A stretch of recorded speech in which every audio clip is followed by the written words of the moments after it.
The blood-soaked sunset cast long shadows across the dusty main street of Sioux Falls, South Dakota Territory. 1878. As Hank Jenkins tightened his grip on his horse's reins, the muscles in his jaw clenching at the sight before him. A woman with copper hair was being dragged through the dirt by her wrists, her dress torn and mudded, her voice hoarse from screaming protests that nobody seemed to hear, nobody except Hank. Olivia Walker had been fighting against her captor's iron grip for what felt like hours, her wrists raw and bleeding, her lungs burning with each desperate plea for help. The man dragging her so-called fiancé, Thomas Reed, was taking her to the sheriff's office on false charges of theft, determined to see her locked away after she'd refused to marry him. "Let her go," Hank called out, his voice cutting through the evening air like a knife. He dismounted his horse in one fluid motion, his tall frame casting an imposing shadow as he approached. At 32, the years of hard work had shaped him into a man few would challenge without good reason. Thomas turned, his face contorted with rage. "This ain't your business, Jenkins. This woman's a thief and a liar." Hank's eyes flickered to Olivia, taking in her frightened expression, the desperation in her eyes. At 25, she was no helpless child, but the way Reed was handling her made his blood boil. "I said let her go." Hank's hand hovered near his holster, not as a threat but as a promise. "The hell I will," Thomas sneered, giving Olivia's arm another cruel yank that made her cry out. "She's promised to me, and she stole my mother's brooch when she tried to run. I didn't steal anything." Olivia's voice cracked with emotion. "He's lying because I wouldn't marry him. Please help me." People had gathered to watch the spectacle, but none had intervened until now. Sioux Falls wasn't a lawless town, but folks tended to mind their own business, especially when Thomas Reed was involved. His father owned the bank, which gave the family a certain untouchable quality. "Last chance raid," Hank said, his voice steady despite the anger coursing through him. He'd known Thomas since they were boys, had watched him grow into a cruel man who used his family's influence to get whatever he wanted. When Thomas's hand moved toward his gun, Hank was faster. In one swift motion, he had his revolver drawn and pointed. "You really want to die over this?" The crowd tensed. Thomas hesitated, then slowly released Olivia's wrists, his face flushed with humiliation. "You'll regret this, Jenkins. Your father should have taught you how to treat a lady," Hank cut him off. "Now get." Thomas spat in the dirt and backed away, his eyes never leaving Hank's face. "This ain't over." Hank holstered his gun only when Thomas had disappeared into the saloon across the street. He turned his attention to Olivia, who was cradling her injured wrists against her chest, trying to control her trembling. "You all right, madam?" he asked, keeping a respectful distance. "Yes, thank you," she managed, though her voice betrayed her. She was far from all right. "I don't know what I would have done if no need to think on that now," Hank said gently. "Do you have somewhere to go? Family in town?" Olivia shook her head, her copper hair falling from its pins. "I was staying at the boarding house, but Thomas, he told Mrs. Gunderson I'd stolen from other boarders. She won't have me back." Hank frowned. Thomas had been thorough, cutting off her escape routes. "What about the sheriff?" "Sheriff Daniels is Thomas's uncle by marriage," Olivia said quietly.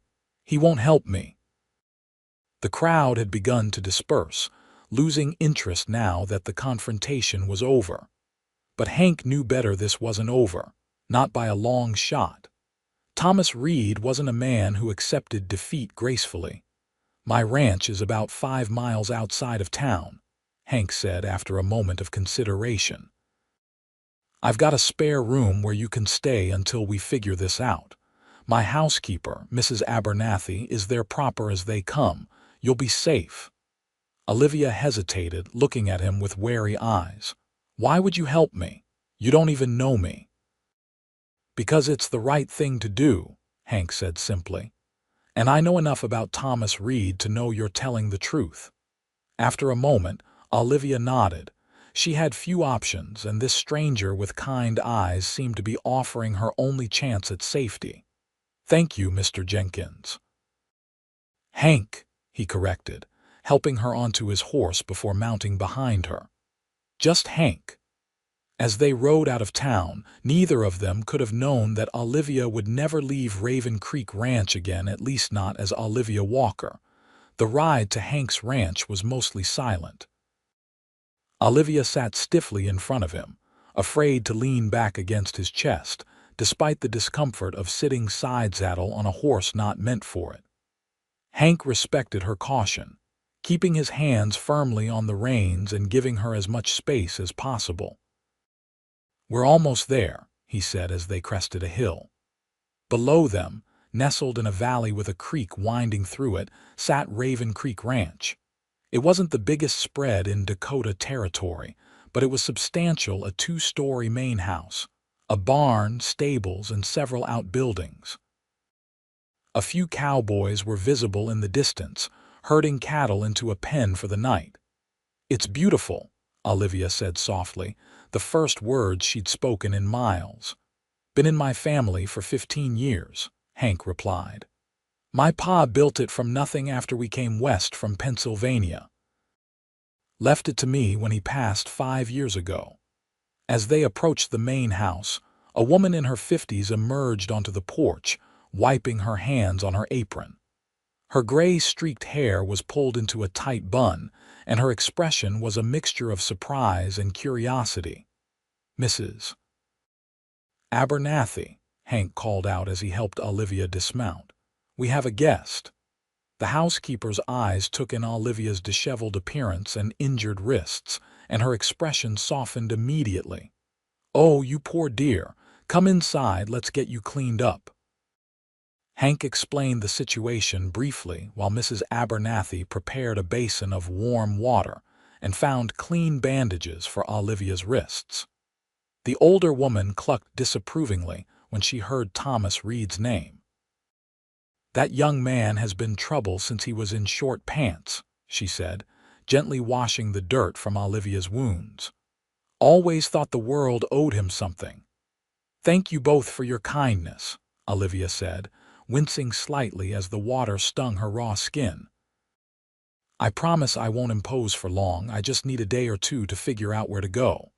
Hank, who had been standing in the doorway of the kitchen, frowned. Where will you go? Olivia hesitated. I have a cousin in Cheyenne. Perhaps she would take me in. Well, there's no rush, Mrs. Abernathy said firmly. You'll stay until you're properly healed at the very least. Mr. Jenkins, why don't you see to the horses while I show Miss Walker to the guest room, and tell Miguel we'll need hot water for a bath? Hank nodded and disappeared, leaving Olivia alone with the housekeeper.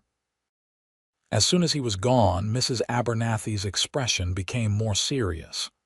Now, dear, you can speak freely. Did that Reed boy hurt you beyond what we can see? Olivia shook her head. No, Mrs. Abernathy, he was cruel, but he never. It didn't get to that point. I managed to escape before the wedding. That's when he accused me of stealing. The older woman nodded, satisfied. Good. And Mr. Jenkins, he behaved properly on the ride here. Yes, he was a perfect gentleman, Olivia assured her. She was touched by the woman's protective instincts. In truth, I don't know what would have happened if he hadn't intervened. Mrs. Abernathy patted her hand. Hank Jenkins is one of the good ones. His father raised him right before the consumption took him. Hank's been running this place on his own ever since, and doing a fine job of it, too. As promised, Mrs. Abernathy showed Olivia to a comfortable guest room on the second floor. A hot bath was brought up, and Olivia almost wept at the luxury of it after her ordeal. Mrs. Abernathy had provided a clean nightgown and robe, promising to mend Olivia's torn dress in the morning. There are some dresses in the wardrobe that might fit you, the housekeeper explained. They belonged to Mr. Jenkins's sister before she married and moved to California. I'm sure she wouldn't mind you borrowing them." After her bath, Olivia found herself too restless for sleep, despite her exhaustion. She wrapped the robe tightly around herself and ventured downstairs, following the sound of quiet conversation to the study. She paused outside the partially open door, not wanting to interrupt. "Couldn't just leave her there, Mrs. Abernathy," Hank was saying. "You should have seen how Reed was treating her." "I'm not questioning your decision, Mr. Jenkins. I'm just concerned about the consequences. Thomas Reed isn't one to let things go, and his father holds the note on half the businesses in town." "Let him come," Hank said, his voice hardening. "The Reeds may have influence in town, but this is my land. Besides, I've known Nathaniel Reed long enough to know he won't back his son in this. Not if he learns the truth." "And what is the truth, Mr. Jenkins? You know this young woman well enough to vouch for her." There was a pause. "No," Hank admitted, "but I know a victim when I see one, and I know Thomas Reed." Olivia shifted slightly, and the floorboard beneath her creaked. The conversation inside stopped immediately. "Miss Walker," Hank called out, "is everything all right?" Embarrassed at being caught eavesdropping, Olivia pushed the door open fully. "I'm sorry to intrude. I couldn't sleep." Hank stood from his desk chair while Mrs. Abernathy remained seated in an armchair by the fireplace, her knitting in her lap. The study was warm and masculine, with bookshelves lining the walls and a large desk dominated by ledgers and correspondence. "Not surprising after what you've been through," Mrs. Abernathy said kindly. "Would you like some tea? There's still hot water in the kitchen." "Thank you, but no," Olivia said. She turned to Hank. "I overheard what you were discussing. I want you to know that I'm telling the truth. I never stole anything from Thomas or anyone else." Hank's expression remained neutral. "May I ask how you came to be engaged to him in the first place?" Olivia sighed and accepted Mrs. Abernathy's invitation to sit. "I came to Sioux Falls 3 months ago to work as a teacher at the school. Thomas began courting me almost immediately. He was charming at first, generous. My parents died 2 years ago, and I've been on my own since then, moving from town to town for teaching positions. I was flattered by his attention." She twisted her hands in her lap. "But as the wedding approached, he changed. He became controlling, possessive. He didn't want me teaching after we married. He didn't want me to have friends. When I tried to break the engagement, he threatened to have me fired, to ruin my reputation so no school would ever hire me again. His father owns the building where the school is housed, you see." "So you ran," Mrs. Abernathy concluded. Olivia nodded.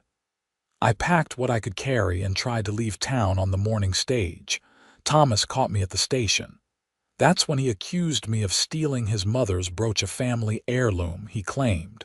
It was all a lie, but who would believe me over him?" Hank's expression had darkened during her story. "I believe you, Miss Walker, and I meant what I said. You're welcome to stay here until you decide what to do next." "I can't impose. It's no imposition," he insisted.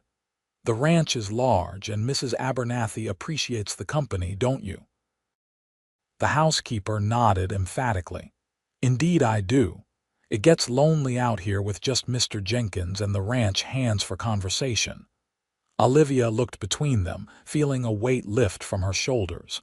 For the first time in weeks, she felt safe. "Thank you, both of you." Later that night, as Olivia finally drifted toward sleep in the comfortable guest bed, she heard the sound of horses in the distance. Fear gripped her momentarily, but then she heard Hank's voice calling out to one of his men, and she relaxed. Whatever happened next, she wasn't alone anymore.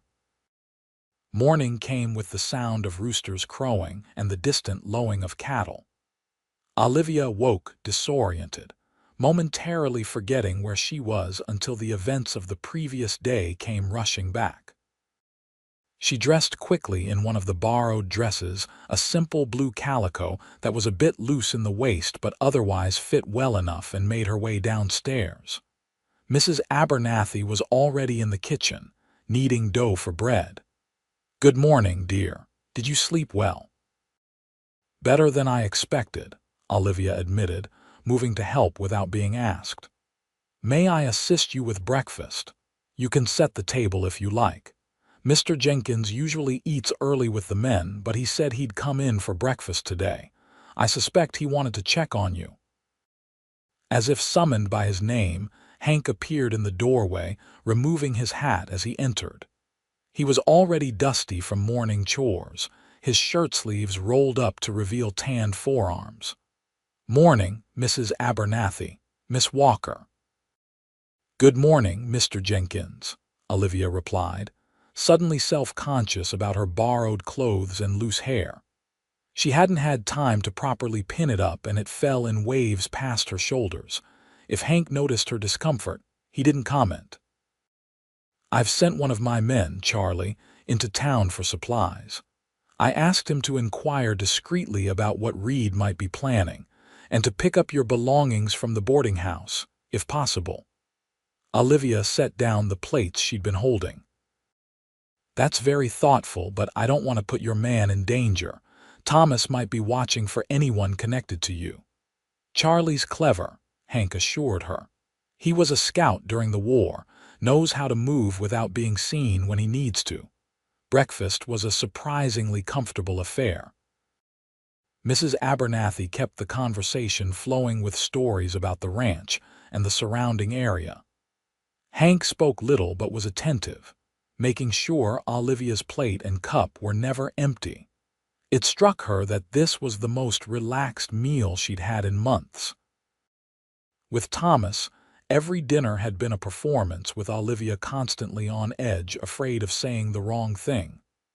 "I was thinking," Hank said as they finished eating, "that you might want to see the ranch today, if you're feeling up to it." Surprised by the offer, Olivia nodded. "I'd like that very much." After helping Mrs. Abernathy clean up from breakfast, Olivia found Hank waiting for her on the porch with 2 horses, his own chestnut gelding and a gentle-looking gray mare. "This is Silver," he said, patting the mare's neck. "She belongs to my sister, but she's left her here since moving to California. She's good-tempered, won't give you any trouble." Olivia approached the mare cautiously. "I should warn you, I'm not an experienced rider.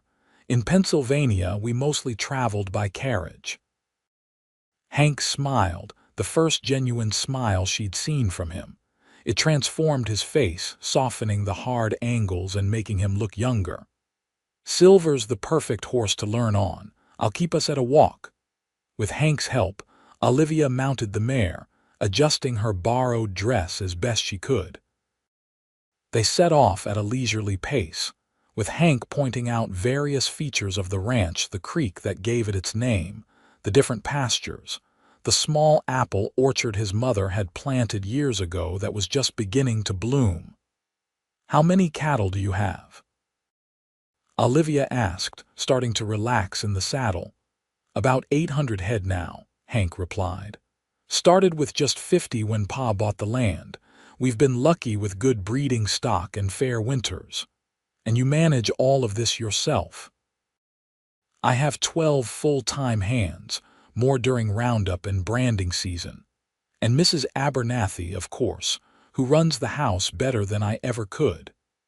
They rode to a hilltop that overlooked the entire valley. In the distance, they could see the glint of the river and the smoke from chimneys in Sioux Falls. It was a breathtaking view. "Your land is beautiful," Olivia said softly.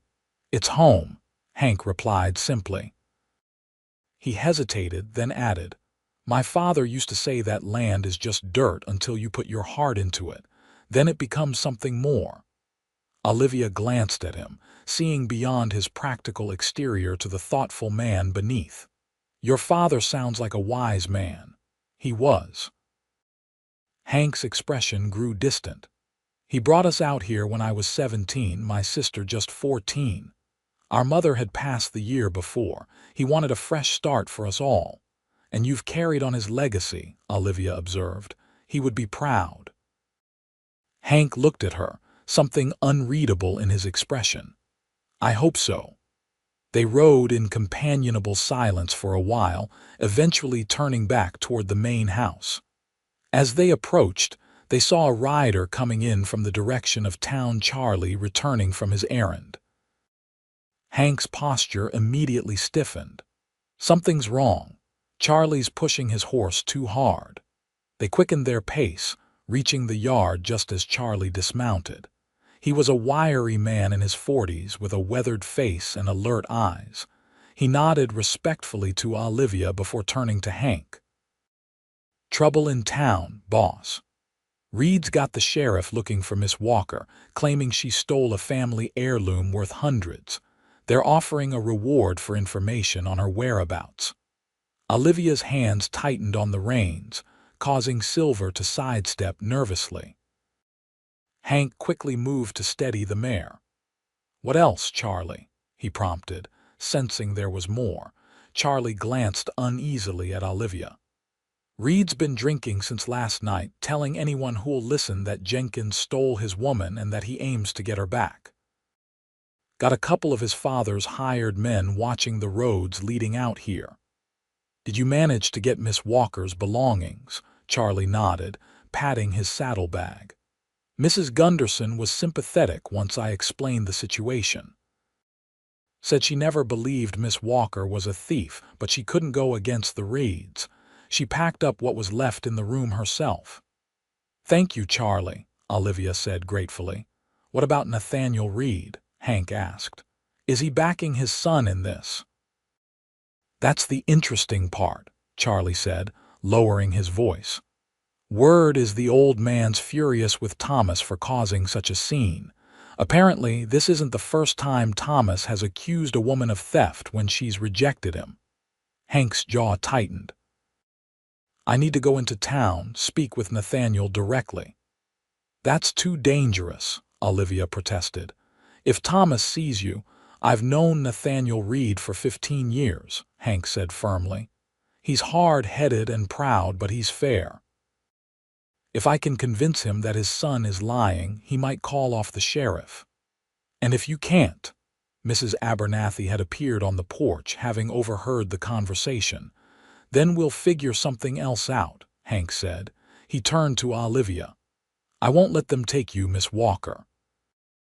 You have my word on that. The intensity in his eyes made Olivia's heart skip a beat. This man, who barely knew her, was willing to stand against one of the most powerful families in the territory for her sake. It was more loyalty than she'd experienced from anyone in years. At least wait until tomorrow, Mrs. Abernathy suggested. Give Thomas time to sober up and perhaps come to his senses. Hank considered this, then nodded reluctantly.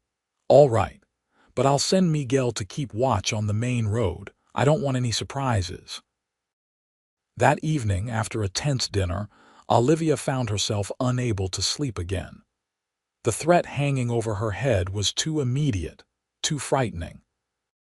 She wandered downstairs, intending to make herself a cup of tea, when she heard the faint sound of piano music coming from a room she hadn't yet entered.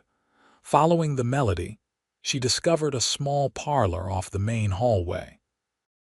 Hank sat at an upright piano, his back to the door, playing a melancholic tune she didn't recognize. She stood quietly, not wanting to interrupt the unexpected moment. His playing wasn't polished, but it was heartfelt, his large hands moving with surprising gentleness over the keys. When the piece ended, Olivia couldn't help herself. That was beautiful. Hank started slightly, turning to find her in the doorway. Miss Walker, I thought everyone was asleep. I couldn't rest, she admitted, stepping into the room. I didn't know you played. Not well, he said with a self-deprecating smile. My mother taught me as a boy. I don't practice nearly enough, but sometimes it helps clear my head. May I? She gestured to the bench, and when he nodded and moved over, she sat beside him. The bench was narrow, bringing them closer than was strictly proper, but neither commented on it. My mother taught piano as well. It was one of the few things that brought her joy after my father's business failed. Without asking permission, Olivia placed her fingers on the keys and began to play a gentle nocturne. Hank watched her hands, mesmerized by their fluid movements across the ivory. "You play beautifully," he said when she finished. "Music was the one luxury we could still afford, even when times were hard," she explained. "Just the cost of sheet music now and then." They sat in silence for a moment, the unspoken worry about tomorrow hanging between them. "I'm sorry I've brought this trouble to your door," Olivia finally said. "You didn't bring it," Hank countered. "Thomas Reed did, and I've had my share of disagreements with the Reeds before this. Still, you barely know me. You've risked so much already." Hank turned slightly on the bench to face her. "Sometimes you just know when something is the right thing to do, Miss Walker. Helping you was the right thing." Their eyes met in the dim lamplight, and for a moment, something passed between them, a recognition, perhaps, of kindred spirits. Olivia found herself noticing the flecks of gold in his brown eyes, the slight curl to his hair where it fell across his forehead. The spell was broken by the sound of a door closing somewhere in the house. Olivia stood quickly, suddenly aware of how improper it was to be alone with him at this hour, regardless of his honorable intentions. "I should try to sleep," she said, smoothing her borrowed robe. "Thank you for sharing your music with me, Mr. Jenkins." "Hank," he reminded her gently. "And thank you for sharing yours, Olivia." It was the first time he'd used her given name, and somehow it felt significant a small bridge crossed between them. She smiled at him before slipping from the room, her heart beating a rhythm that had nothing to do with fear of Thomas Reed. The next morning dawned gray and threatening rain. Hank was already gone when Olivia came downstairs, having ridden out at first light to check the boundaries of his property, according to Mrs. Abernathy. "He's concerned about Reed's men watching the roads," the housekeeper explained as they worked together to prepare breakfast for the ranch hands. "He wants to make sure no one's trespassing."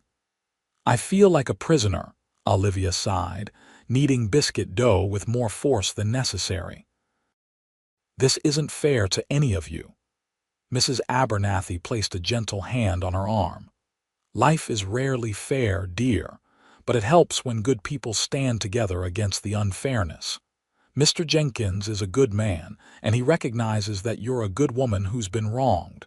That's all there is to it." Their conversation was interrupted by the sound of horses approaching, multiple horses, moving fast. Mrs. Abernathy moved to the window and gasped. "It's the sheriff with Thomas Reed and 2 deputies," she said, her voice tight with worry. "And Mr. Jenkins isn't back yet." Olivia felt the blood drain from her face. "They've come for me." "Not if I have anything to say about it," Mrs. Abernathy declared, wiping her hands on her apron. "You go upstairs, lock yourself in Mr. Jenkins's study. Use the back stairs, I'll stall them."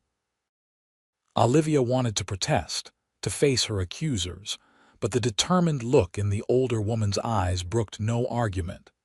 She hurried through the kitchen and up the narrow back staircase, heart pounding as she heard the heavy knock at the front door. From the study window, she could see the 4 men dismounting in the yard. Thomas looked disheveled, his normally immaculate appearance marred by what was clearly a hangover. Sheriff Daniels, a heavy-set man with a drooping mustache, seemed uncomfortable but resolute. The 2 deputies hung back, looking bored. Olivia couldn't hear what was being said at the front door, but she could imagine Mrs. Abernathy standing her ground, refusing to let them enter without a proper warrant. The confrontation seemed to go on for several minutes before the sound of approaching hoofbeats drew everyone's attention. Hank rode into the yard at a gallop, pulling his horse to a sharp stop and dismounting in one fluid motion. Even from a distance, Olivia could see the anger in his stance as he confronted the sheriff. There was more discussion, with Thomas gesturing wildly at one point, his face red with rage.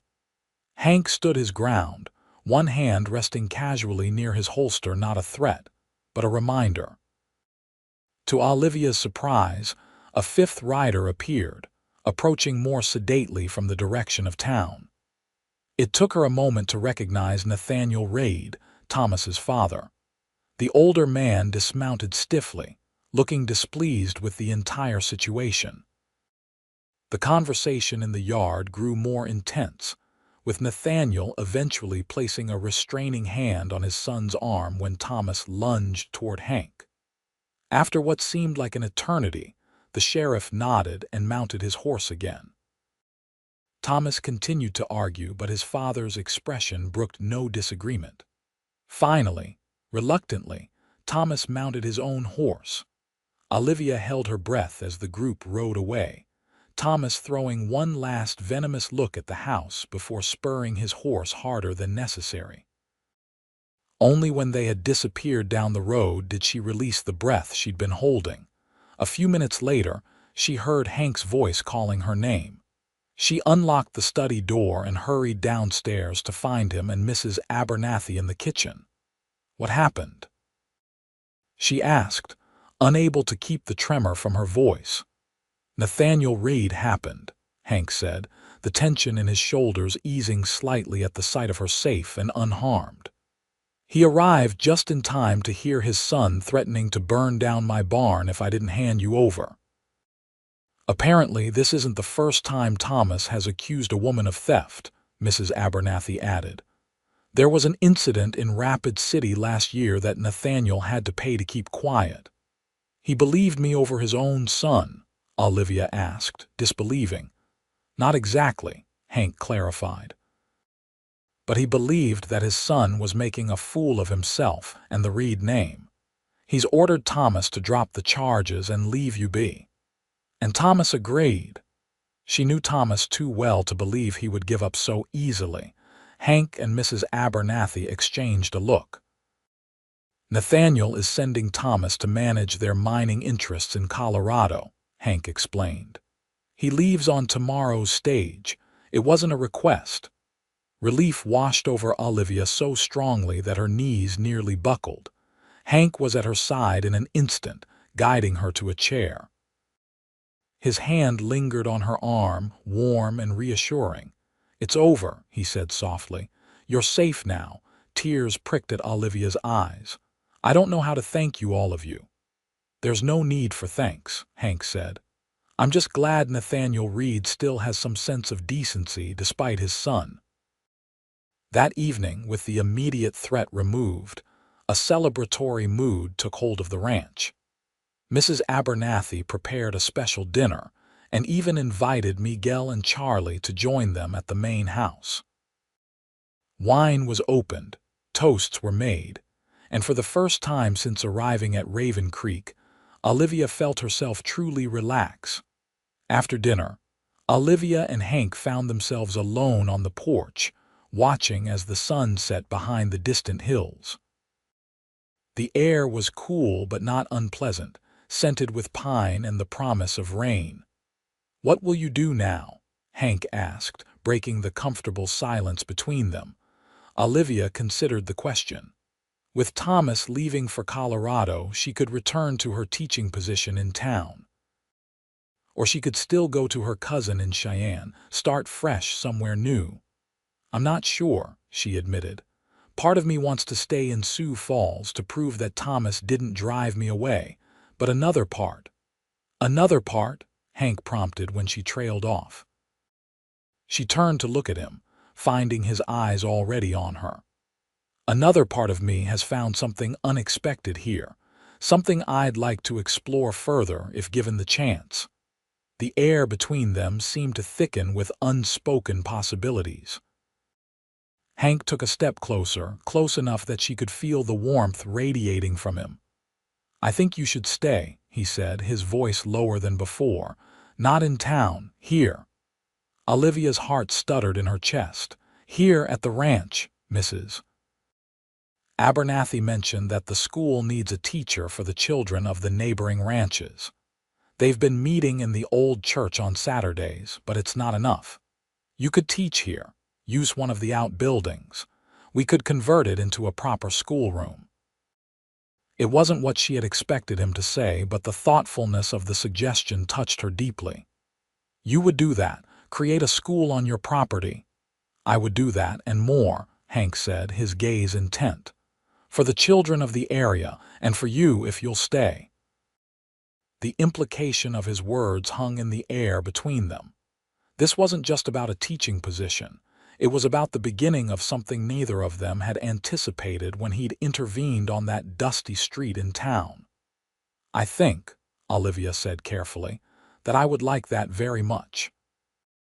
Hank's smile was slow and transformative, lighting his features in a way that made Olivia's breath catch. Emboldened, he reached out to take her hand, his calloused fingers enveloping hers. Then it's settled, he said.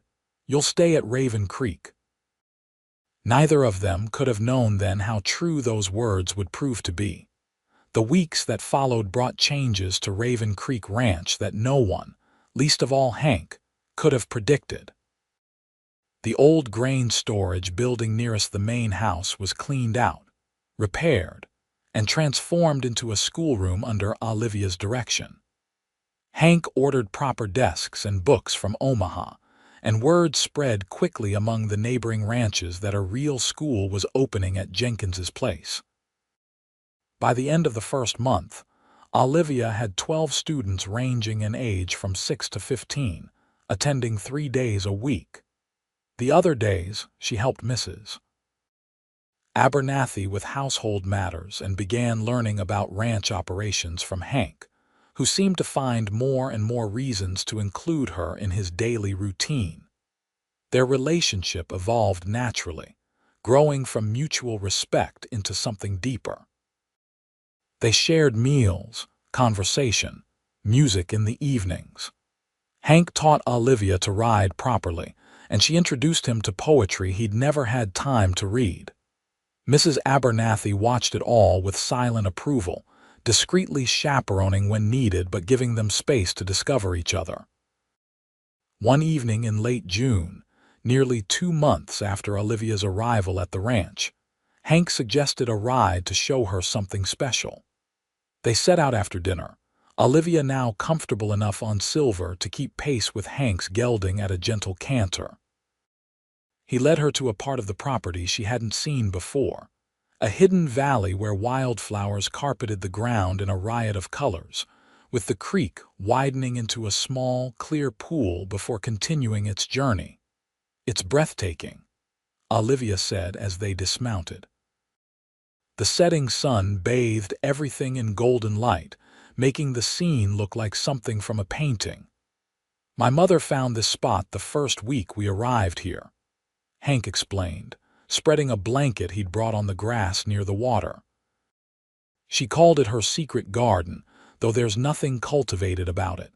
She said it was God's garden, perfect without human interference.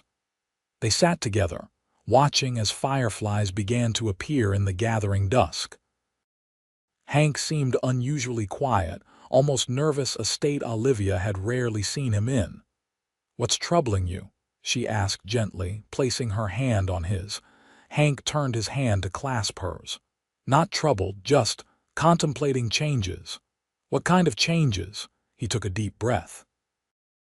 "Olivia, these past months with you at the ranch. They've been the happiest I can remember since my parents were alive. You've brought something to Raven Creek that it was missing, that I was missing." Her heart began to race as she realized where this conversation might be heading. "I've been happy too, Hank. Happier than I ever expected to be again after everything with Thomas."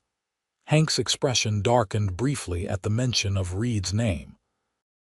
Thomas had indeed left for Colorado as his father ordered, but his parting words to several people in town had made it clear. He still considered Olivia a thief, and Hank a woman stealer. Fortunately, With Nathaniel Reed publicly supporting Hank's version of events, most townspeople had chosen to believe the better story. "I don't want to rush you," Hank continued, his thumb tracing patterns on her palm. "I know it hasn't been that long since you escaped a bad situation. But I also don't want to wait to tell you how I feel, how I've come to feel about you." He shifted to face her directly, still holding her hand. "I love you, Olivia. I think I started falling in love with you that first night at the piano, maybe even before that. And if you need more time before considering a future together, I understand. But I wanted you to know where I stand." Tears welled in Olivia's eyes, but they were tears of joy. "Hank Jenkins, for a man of few words, you certainly know how to use them when it matters." His expression was a mixture of hope and uncertainty. "Is that a good sign?" In answer, Olivia leaned forward and kissed him softly. It was their first kiss, sweet and tentative at first, then deepening as Hank's arms came around her, drawing her closer. When they finally parted, both breathing a little faster, Olivia smiled. "I love you too, Hank. I wasn't looking for love when I came here, but it found me anyway in you." The joy that spread across his face was something Olivia knew she would remember for the rest of her life. He reached into his pocket and pulled out a small velvet box. "I've been carrying this around for a week, waiting for the right moment," he admitted. "It was my mother's." He opened the box to reveal a delicate gold ring with a small but perfect diamond, flanked by 2 tiny sapphires. "Olivia Walker, would you do me the honor of becoming my wife, of making Raven Creek your permanent home?" "Yes," she said without hesitation, her heart too full for elaborate speeches. "Yes, I will marry you, Hank Jenkins." As he slipped the ring onto her finger, then sealed their engagement with another kiss, Olivia knew with absolute certainty that she had found not just safety at Raven Creek Ranch, but her true home. News of their engagement spread quickly through Sioux Falls and the surrounding ranches. Most reactions were positive. Hank was well respected in the community, and Olivia had made a good impression with her teaching and her quiet dignity in the face of Thomas Reed's accusations. They planned a September wedding, allowing time for Hank's sister Elizabeth to travel from California with her husband and children. The entire ranch threw itself into preparations, with Mrs. Abernathy directing operations like a general commanding troops. In mid-July, however, their happiness was tested when a letter arrived from Colorado. Thomas Reed had died in a mining accident, or so the official story went. The private note from Nathaniel Reed to Hank told a different tale. Thomas had been killed in a saloon fight after accusing another man's fiancée of theft. History repeating itself, with tragic results. The news affected Olivia more than she had expected. Though she had no love for Thomas, she hadn't wished him dead. She spent a restless night pondering how different her life might have been if she had given in to his demands, if Hank hadn't intervened that day in town. Hank found her the next morning in the schoolroom, staring out the window at the distant mountains. He approached quietly, wrapping his arms around her from behind and resting his chin on the top of her head. "Regrets?" he asked softly. Olivia leaned back against his solid warmth. "Not about us. Never about us, just thinking about how life turns on such small moments. If you hadn't been in town that day." "But I was," Hank said firmly. "And you fought back against Reed long before I stepped in. You're stronger than you give yourself credit for, Olivia." She turned in his arms to face him. "I'm stronger with you beside me." Hank kissed her forehead gently. "We're stronger together. That's how it should be between husband and wife." The weeks leading up to their wedding were busy but joyful. Elizabeth arrived with her family 2 weeks before the ceremony, filling the main house with the laughter of her 3 children, and bringing a feminine touch to the wedding preparations that Mrs. Abernathy, practical as she was, couldn't provide. Elizabeth took to Olivia immediately, declaring that her brother had finally found someone who could match his stubbornness with sense. The two women became fast friends, staying up late into the night talking while Hank and Elizabeth's husband, James, discussed ranch business. The wedding day dawned clear and perfect, with just enough crispness in the air to hint at the coming fall. The ceremony was held at Raven Creek, in the wildflower valley that had become their special place. The ranch hands had constructed benches for the guests, and an arbor of twisted branches where Olivia and Hank would exchange their vows. Olivia wore a gown of ivory silk that Elizabeth had helped her choose on a trip to Sioux Falls. Her copper hair was adorned with wildflowers, and she carried a bouquet of late-blooming roses from Mrs. Abernathy's garden.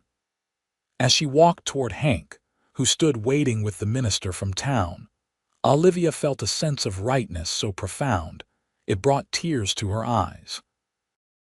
The vows were simple but heartfelt. When Hank promised to love and cherish her for all his days, his voice rang with such sincerity that several of the assembled guests discreetly wiped away tears. Olivia's own voice remained steady as she made the same promises in return, her eyes never leaving his. The celebration afterward lasted well into the night, with tables set up in the yard, lanterns hanging from the trees, and one of the ranch hands playing fiddle for dancing. Olivia moved from guest to guest, now officially the mistress of Raven Creek Ranch, her heart so full she thought it might burst.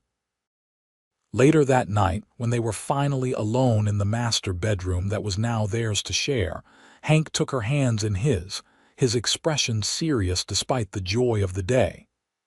"I want you to know something," he said. "This ranch, everything I have, it's ours now together. I've had papers drawn up to make sure that if anything happens to me, Raven Creek goes to you, not to some distant cousin or the bank." Olivia was touched by his thoughtfulness, though the idea of losing him was too painful to contemplate. "Nothing's going to happen to you. We have too many plans for our future." "Even so," he insisted, "I want you to know that you'll never have to leave this place, Olivia. This is your home now for as long as you want it." She reached up to touch his face, his stubble rough against her palm. "I'm never leaving, Hank Jenkins. You're stuck with me now." His serious expression melted into a smile, and he pulled her closer. "That's exactly how I want it to be, Mrs. Jenkins. Exactly how I want it to be." The years that followed were not without challenges. Drought threatened the cattle one summer, and harsh blizzards the next winter trapped them in the house for weeks. The school on the ranch grew, eventually requiring a proper building in town and an assistant for Olivia. Through it all, their partnership remained strong, each challenge faced together. Their first child, a son they named William after Hank's father, arrived exactly 1 year after their wedding, almost to the day. Elizabeth joked that Hank had planned it that way, always efficient in his timing. Olivia had never seen her husband as overcome with emotion as when he first held his son, his large hands cradling the tiny infant with infinite care. A daughter, Margaret, followed 2 years later, with her mother's copper hair and her father's determined nature. Then another son, Joseph, completed their family 3 years after that. The children grew up with the freedom of the ranch, learning to ride almost before they could walk, helping with age-appropriate chores, and absorbing their parents' values of hard work, honesty, and compassion. Olivia continued to teach, though she scaled back her hours after Joseph's birth. Her little school had grown into the official Sioux Falls School, with a proper building in town funded in large part by Nathaniel Reed, who seemed determined to make amends for his son's actions in whatever way he could. Olivia served on the school board, helping to shape education in the growing community. Hank expanded the ranch operations, breeding horses as well as cattle, and establishing Raven Creek as one of the most successful spreads in the territory. He was asked to serve on the territorial council several times but always declined, preferring to focus on his family and his land. On their 20th wedding anniversary, Hank surprised Olivia with a trip to San Francisco to visit Elizabeth, who had been widowed the year before. It was the first time either of them had traveled so far from Raven Creek since their marriage, leaving William, now a capable young man of 19, in charge with Mrs. Abernathy's supervision. The journey was an adventure for them both, a chance to see a world that had changed dramatically in the decades since they'd settled into their life together. They attended the opera, dined in fine restaurants, and walked along the bustling waterfront, marveling at ships from distant lands. But as their visit drew to a close, both admitted they were eager to return home. Elizabeth noticed their restlessness and smiled knowingly. "Raven Creek has its hooks in you both," she said over their farewell dinner. "I remember how it felt, how it still feels when I visit. There's something special about that land." "It's more than the land," Hank said, his hand finding Olivia's under the table. "It's what we've built there together." On their last night in San Francisco, standing on the balcony of their hotel room overlooking the bay, Olivia leaned against her husband's solid frame, his arms wrapped around her just as they had been countless times over the years. "Happy?"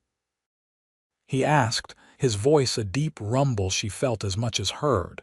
"Completely," she assured him, "but ready to go home." 20 years, Hank mused. "Sometimes it feels like yesterday that I saw you being dragged through town by Raid. Other times it feels like you've always been part of Raven Creek, like the creek itself or the mountains beyond." Olivia turned in his arms to face him. Though his hair was now streaked with silver and lines had deepened around his eyes, he was still the same Hank who had ridden to her rescue that day, still the same man who had brought her to his ranch and into his heart. "I'm glad you stepped in that day," she said. "And I'm even more glad I never left." "Never will if I have anything to say about it," Hank replied, bending to kiss her with the same tenderness he always showed, the passion between them undiminished by the years. As they returned to Raven Creek the following week, the familiar landscape spreading out before them like a welcome, Olivia knew they had been extraordinarily blessed. The young woman being dragged through town all those years ago could never have imagined the life awaiting her, a life of love, family, purpose, and deep belonging. Hank reached across the carriage to take her hand as the ranch came into view. The main house now expanded to accommodate their growing family. The buildings multiplied, the herd visible in the distance, a legacy they had built together. "Welcome home, Mrs. Jenkins," he said, the words as meaningful now as they had been on their wedding day. "Home," Olivia echoed, squeezing his hand. "For always." And it was. Neither Olivia nor Hank ever left Raven Creek Ranch again, except for occasional visits to their children as they grew and established their own lives. William eventually took over the ranch operations, allowing his parents to enjoy their later years in the home they had shared for so long. When visitors came to Sioux Falls in later years, they would sometimes hear the story of how Hank Jenkins had rescued a copper-haired schoolteacher from a cruel man's grasp, how she had never left his ranch again, and how their love had become the stuff of local legend. But for Hank and Olivia, it wasn't legend, it was simply the life they had chosen day by day, year by year, together at Raven Creek Ranch.